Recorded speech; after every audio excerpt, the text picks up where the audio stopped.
أعوذ بالله من الشيطان الرجيم بسم الله الرحمن الرحيم وسلم بسم اللہ الرحمن الرحیم ولا تقتلوا النفس التي حرم اللہ الا بالحق ومن قتل مظلوما فقد جعلنا لوليه سلطانا فلا يسرف في القتل انه كان منصورا۔ یہ سورہ بنی اسرائیل کی آیت نمبر 33 ہے، جو جن گناہوں سے بچنے کا ہمیں اور آپ کو حکم دیا گیا کا پہلے وَلَا تَقْتُلُوا أَوْلَادَكُمْ، اپنی اولاد کو قتل مت کرو، پھر اس کے بعد کا زنا کے قریب مت جاؤ، دوسرا اب تیسرا حکم یہاں دیا جا رہا ہے وَلَا تَقْتُلُوا النَّفْسَ الَّتِي حَرَّمَ اللَّهُ إِلَّا بِالْحَقِّ، اور جس جان کی اللہ نے حرمت رکھی اسے ناحق قتل نہ کرو، بغیر کسی سبب کے کسی انسان کو قتل نہ کرو۔ ایک چیز ترجمہ سماعت کر لیں، پھر اس کو تفصیل سے سمجھتے ہیں۔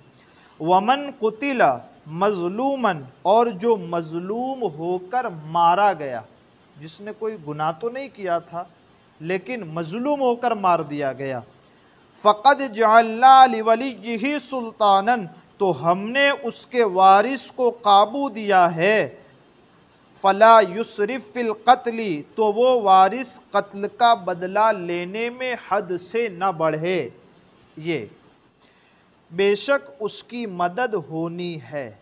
پھر سے ایک بار ترجمہ سماعت کرتے ہیں۔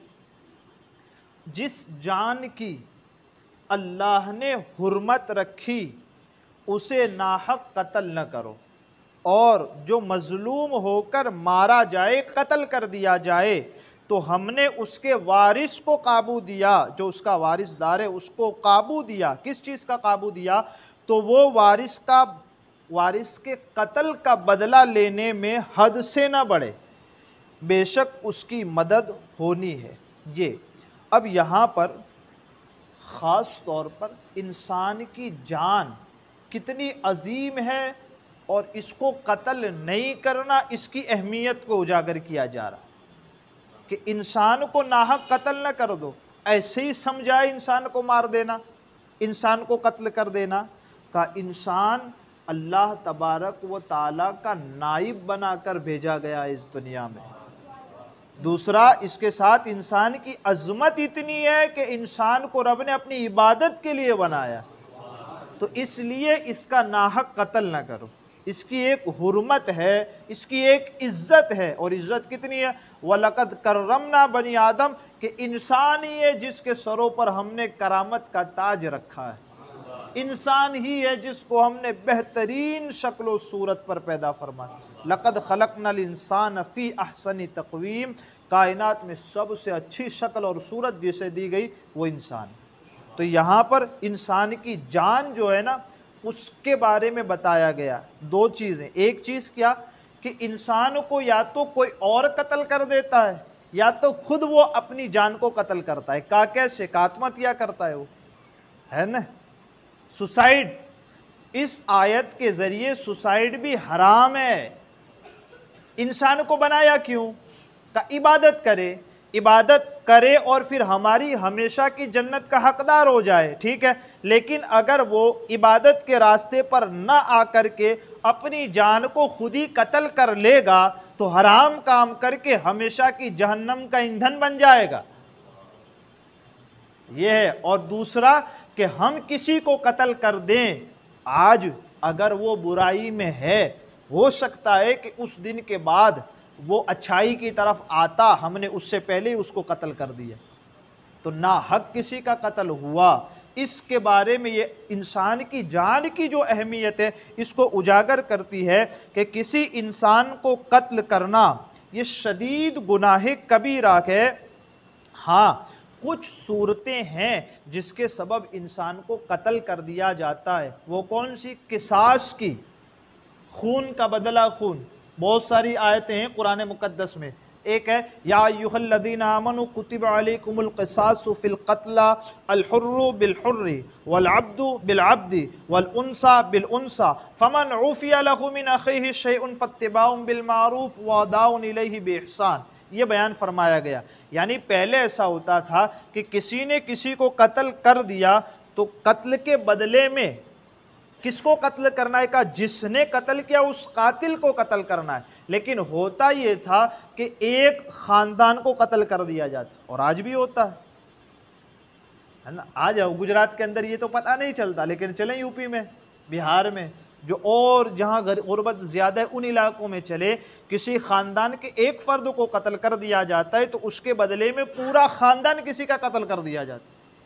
تو قتل کا بدلہ لینے کی ایک صورت جو اسلام نے رکھی وہ کیا؟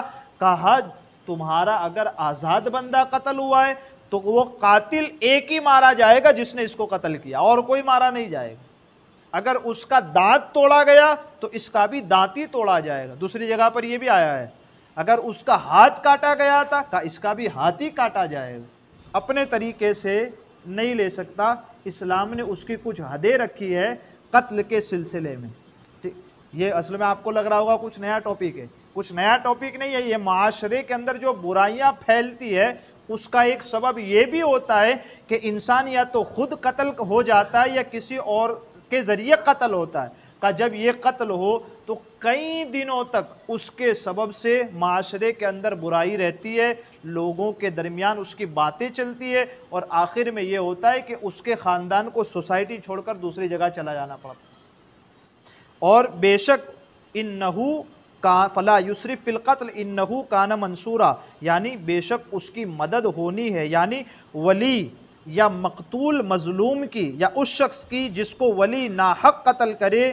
کتنے افسوس کی بات ہے کہ اسلام میں انسانی جان کی کس قدر حرمت بیان کی گئی، اور آج ہمارے معاشرے کا، ہماری سوسائٹی کا یہ حال ہے کہ جس کا دل کرتا ہے وہ بندوق اٹھاتا ہے اور جس کو دل کرتا ہے قتل کر دیتا ہے.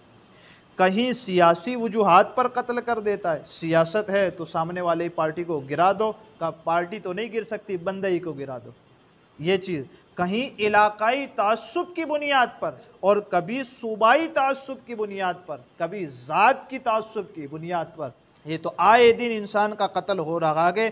یوں ہی کہیں زبان کے نام پر تو کہیں فرقہ بندی کے نام پر قتل ہو جاتا ہے. ان میں سے کوئی بھی صورت جائز نہیں ہے. قتل کی اجازت صرف مخصوص صورتوں میں ہے، اور وہ بھی حاکم اسلام کو، اور کسی کو نہیں ہے. یعنی کہ اگر ہمارا بندہ قتل ہوا تو اس کا یہ مطلب نہیں کہ ہم چل کر کے سامنے والے کو قتل کر دیں، اس کا یہ مطلب نہیں. ضرور اللہ تعالیٰ مجھے آپ کو کہنے سننے سے زیادہ علم اور عمل کی توفیق عطا فرمائے. ہمارے کہنے آپ کے سننے میں عمدن سہون کوئی خطا ہوئی ہو، اللہ عز و جل اپنے حبیب کے صدقے اسے معاف فرمائے. استغفر اللہ ربی من